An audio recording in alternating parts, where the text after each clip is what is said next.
Një nga gjërat më në modë në ditët e sotme janë këto. Ose këto. Por unë mendoj që s'është asnjëra. Ajo për cilën po flasun është diçka shumë speciale. Diçka që e kanë bërë të gjithë. Madje edhe kryeministri e ka bërë. Po çfarë është kjo gjë, do thoni ju? Bravo! Unë po flas për një podcast. E pra tani, le të ndjekim kryeministrin ton. Më fal. Doja të thoja shoqen ton në podcast me Azalean. Temën zbulojeni vetë. Mirupafshim!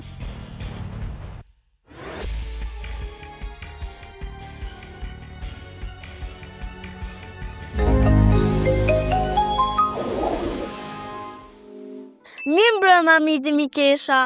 Është shumë i bukur ky momenti kur vjen radha për të ritakuar përsëri. Ne kemi trajtuar dhe të trajtojmë tema të ndryshme, por sot është diçka e veçantë. Pse do thoni ju? Pse do thoni ju? Bravo! Sepse dëftuarit tanë ka qenë pjesë e një eksperimenti. Dhe për çfarë është bërë ky eksperiment, do pyesni ju? Për çfarë do thoni ju? Bravo! Si të mbjetosh një ditë pa telefon. Ky është eksperimenti që është bërë me disa fëmijë dhe që të zbuloj më shumë me kësaj, do ftoj 2 persona, të cilët do të na tregojnë më shumë detaje. Vjen Alda dhe Koli. Mirë se keni ardhur. Mbrëma, mirë se gjetar. Është shumë kënaqësi që u kam në podcastin tim. Si ndodhi kjo me ju? Kjo ishte një pabesi, sepse na morën telefonat pa djenin ton. U zgjuam në mëngjes dhe nuk ishte një alarm që na zgjonte.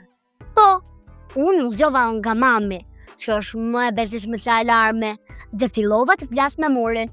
A më dëgjon kush? Pra, në këtë moment paniku që në mëngjes, a tu përgjigj dikush? Askush. Mur më mendje madh, s'më kishte censurë asnjëherë.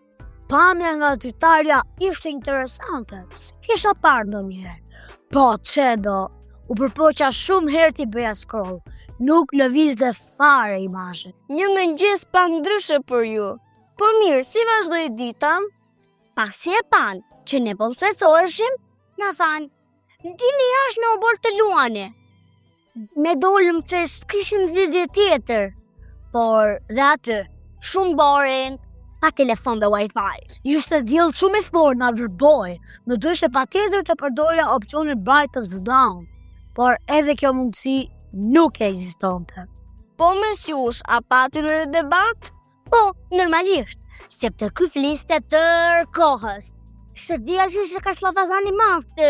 Po ç'të bëja? Ti ishi vetëm e person që kisha lanë ato momente. Imagjino, më tha. Më dërgoj një mesazh. I thash, po e jam përballë teje. Më tha, dua të lexoj, jo të dëgjoj. Pra, ju nuk keni mësuar të komunikoni pa përballë me njëri tjetrin? Jo, se pa përballë nuk ka dëlli, dhe duhet të përqendrohesh shumë tek ato gjëra që personi përballë teje po thot. Dhe nuk ka sin pa përgjigje, duhet të përgjigjesh direkt.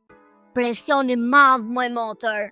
Po mirë, ju nuk mërzit të fare me njëri tjetrin? Shumë fare, sepse kë më ndërprish në sarë që doja të flisja. Donte të fliste vetëm vetë.